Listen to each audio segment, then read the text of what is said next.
Now, bases are what we call the chemical opposites of our acids. So, whatever we would have discussed for an acid in the last class, a base is the total opposite of it, right? Now, bases will react with the hydrogen ions that are produced from acids, right?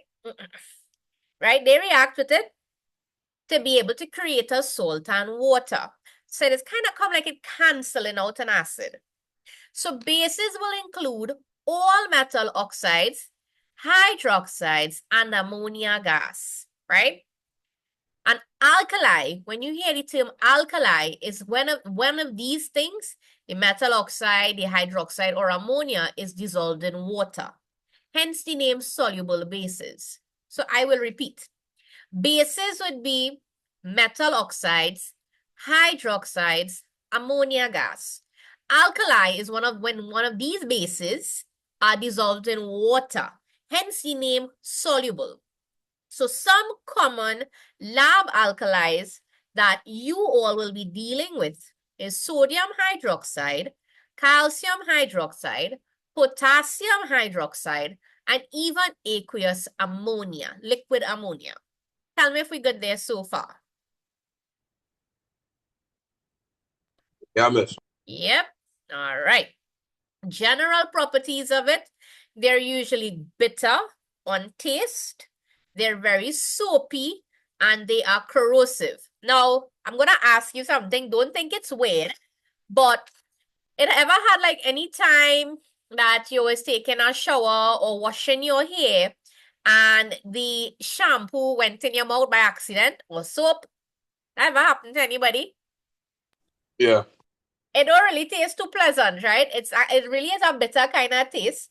Soap Mhm. has a characteristic where it's sudsy, it's slippery. So all alkalis are like that. And if you use washing powders such as Breeze, I just using Breeze as an example because this has happened to me with Breeze, right? Um, with Breeze, right? If you leave that too long in your hand, it is actually start to burn, and it start to leave little micro tears in your palm of your hand. So it is corrosive as well. And the very strong ones, I should say. And I mean, if soap goes in your eye or shampoo go in your eye, it does burn. So also indicating that it is a corrosive, right? Tell me if you guys are good there so far. Yeah? All right. So take down this little bit from me before we go into the reactions, because the next page is dealing with the types of reactions between bases and acids, right? So I'm giving you 5 minutes, and then we're moving on.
You all ready to move on?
Okay, moving on, right? Right. So it's important to remember these couple of things. When you put a alkali in water, they're going to split. And they're going to split into their respective ions, the metal ion and the hydroxyl ion. I repeat, when you put an alkali in water, they're going to split, or what we call dissociate, into the positive metal ion and your negative hydroxyl ion. Tell me if we okay there so far.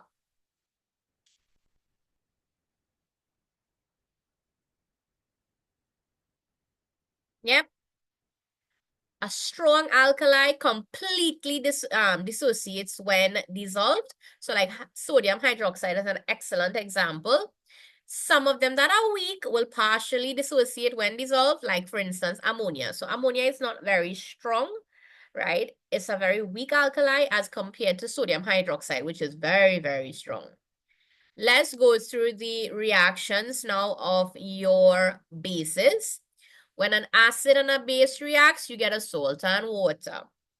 If an alkali reacts with ammonium compound, you're going to get a salt, water, and ammonia gas given off, right?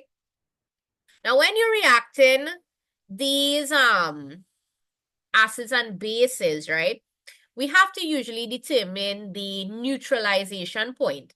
And that is when you know the acid or the base is completely used up and you reach that pH of 7. So it's neutral, right? It's neither acid or a base anymore. So you're combining these two solutions in order to get a other solution, an end solution that has a pH of 7. So we could do this thermometrically, or we could do this via titration. So I'm going to play you two videos that deals with like the thermometric titrations that I actually used to do this one in school, and a regular titration using indicators. I want you to see for yourself how it's done before you take down anything, right? So thermometric titration experiment. A real nice one to do with acid and base, and it's real simple to do.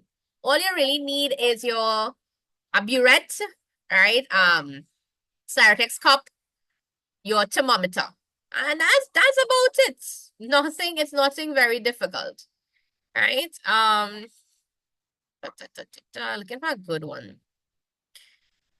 All right, so I gotta go with this short video here. Hold a second.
I'm Jared Hyman, an assistant professor of chemistry at Elon University. Today, we will be discussing the proper titration technique using the complete single burette assembly kit available from Carolina Biological Supply Company. This is the first in a two-part video series on titration. The purpose of a titration is to quantitatively determine the concentration of an unknown solution, commonly called the titrand or analyte, by adding a volume of a chemical with a known concentration called the titrant. To mark the endpoint of a titration, an indicator is added to the analyte. Let's review some of the equipment that's needed for a titration. Carolina's complete burette assembly contains the basic equipment to get you started, including a burette, ring stand, and a burette clamp. A burette is a long, narrow, graduated tube used to add titrant. It has a stopcock to regulate the flow of liquid. Notice that the markings on the burette go from lowest at the top to highest at the bottom. The ring stand and burette clamp are used to mount and secure your burette. Other materials you will also need include a small funnel to help you fill the burette, a 125 milliliter Erlenmeyer flask, which works best for titrations. The shape of the flask allows for more vigorous swirling than a beaker or other glassware and minimizes spill hazards. A volumetric pipette and pipette bulb to transfer a known volume of analyte to the flask.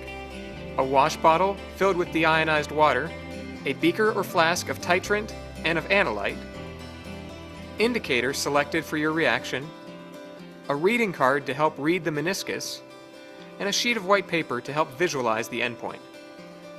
To prepare your burette for the titration, it is good laboratory practice to rinse your burette thoroughly with deionized water, then with a small amount of titrant.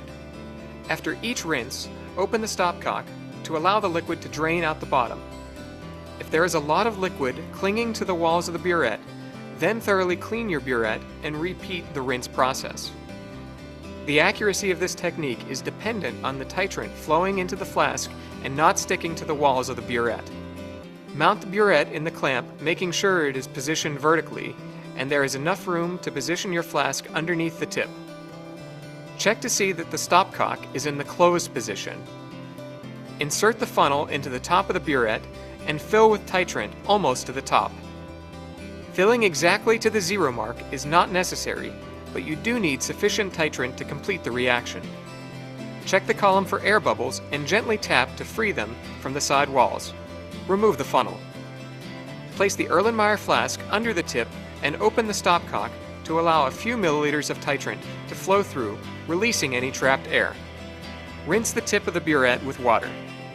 Empty the liquid into a waste container and thoroughly rinse the flask. It is not necessary to dry the flask. Record your starting volume. It is important to accurately read the volume on the burette. First, note that the liquid forms a concave meniscus because the water pulls itself up the side walls of the glass. You should read the volume from the bottom of the meniscus at eye level. Secondly, it is important to read your volume to the correct number of significant figures. This burette indicates volume to the nearest 0.1 milliliters. With any graduated glassware, record the volume to one additional decimal place beyond the smallest graduation. In this case, record the volume to the nearest hundredth of a milliliter, estimating the final place. Use the volumetric pipette to transfer the analyte to the flask. Add a few drops of indicator to the flask and swirl. Place the flask under the tip of the burette. Record this volume. Placing a piece of white paper under the Erlenmeyer flask may make it easier to detect the color change. Operating the burette requires two hands. One hand turns the stopcock, while the other hand swirls the flask.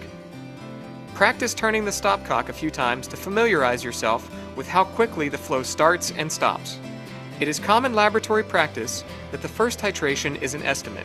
Open up the stopcock and allow the titrant to enter the flask quickly. Continuously swirl the flask.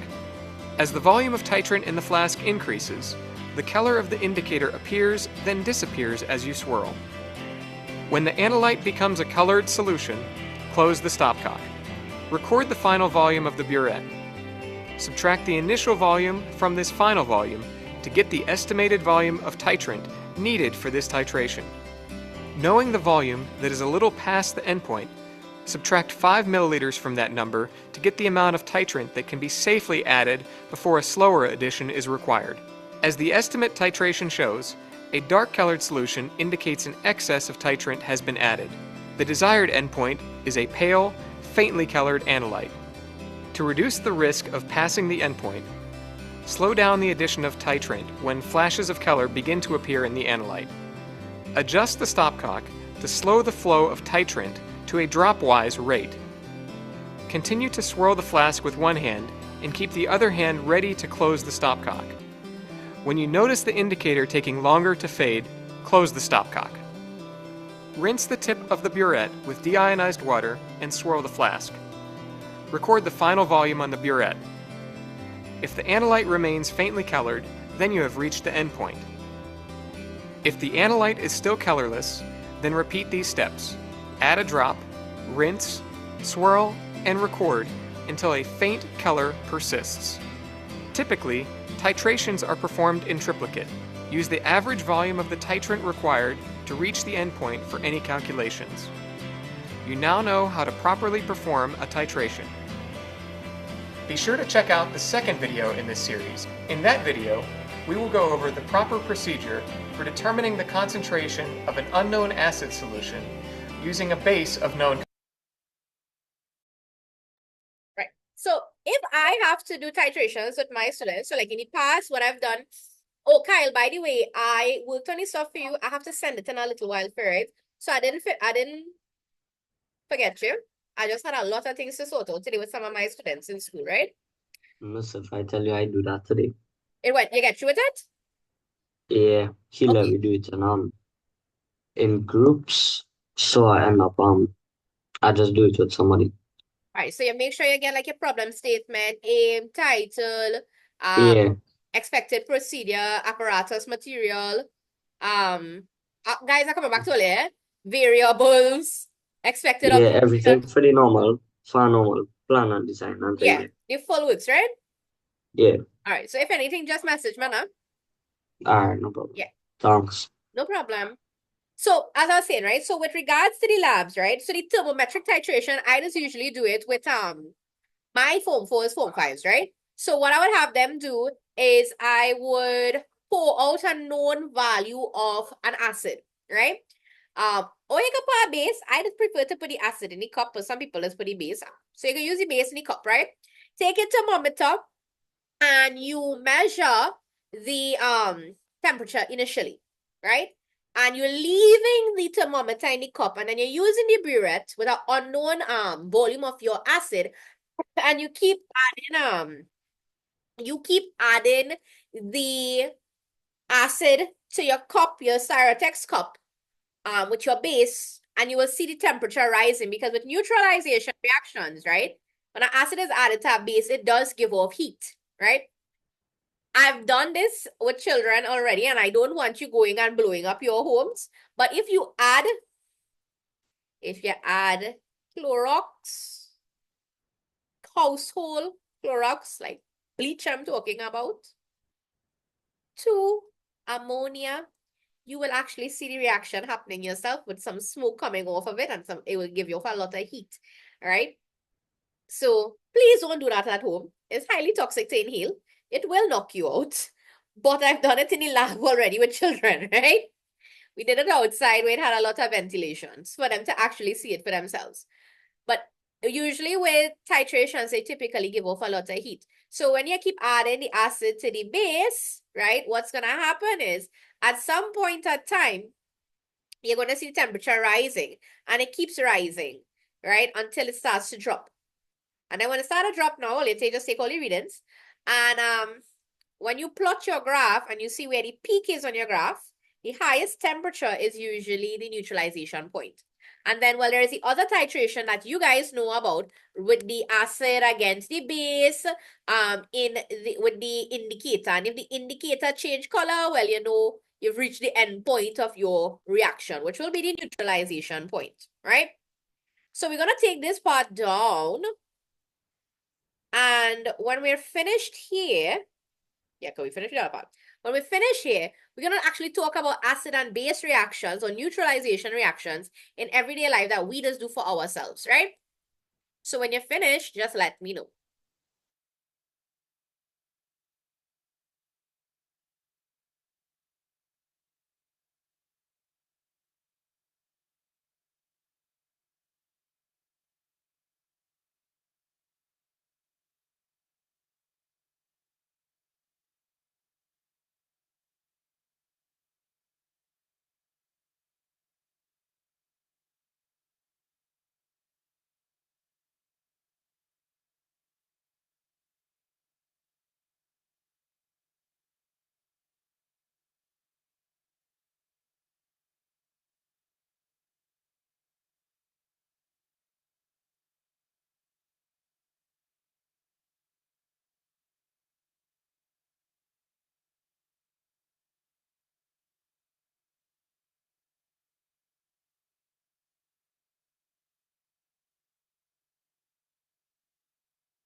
I'm just gonna use the washroom. I will be right back.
I'm gonna scroll down a little, right?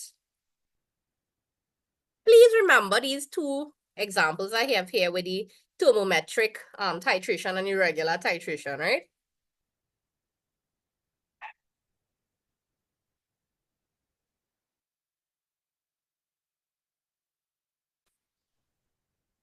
Citric acid would come from citrus fruits, oranges, limes, Portugals, and tartaric acid comes from grapes, right? So what this does, right, when you take the Tums, let's use Tums as a classic example, right? You take the Tums, you might take one or two depending on how bad the situation is. It's going to neutralize the stomach acid. However, it will taste real bad. So to prevent that from happening, right, the tartaric acid or the citric acid acts as flavoring. So you don't get that unpleasant taste, right? Baking. So baking powder has tartaric acid and sodium hydrogen carbonate. So that when it is you dissolve it in water and you mix it with your flour and you knead it up, the neutralization reaction starts to take place and it starts to break down. And carbon dioxide is actually given off. So that baking powder would actually cause things to rise. Let's talk fire extinguishers. Fire extinguishers have carbon dioxide in it. And I was telling the HSB class about this on Monday.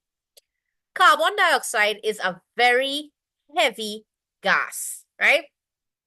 And because of its density, when you spray it onto fires, it actually smothers the fire and smothers the flame so that it's unable to burn. So these are different neutralization reactions in everyday life. So neutral substances, they have a pH of 7. They're not an acid. They're not a base. They're not even corrosive. Examples would be like water, ethanol in the lab, methane, salt water, which is sodium chloride solution, right? Acidic oxides, they are usually non-metals. When it's dissolved in water, right? They usually dry, maybe in a powder form, however, or a gas form, but if it dissolves in water, it becomes the oxides, right? Neutral oxides don't have an acidic or basic property. Basic oxides are usually oxides of metals, right? So we're just taking on this bit of information. Please remember, you see this one here with neutralizing stomach acid? That has a habit of coming back for exams. They like to ask you about that one in particular. So I want to make sure that you guys are very confident in that question and that answer, right? When you finish here, let me know.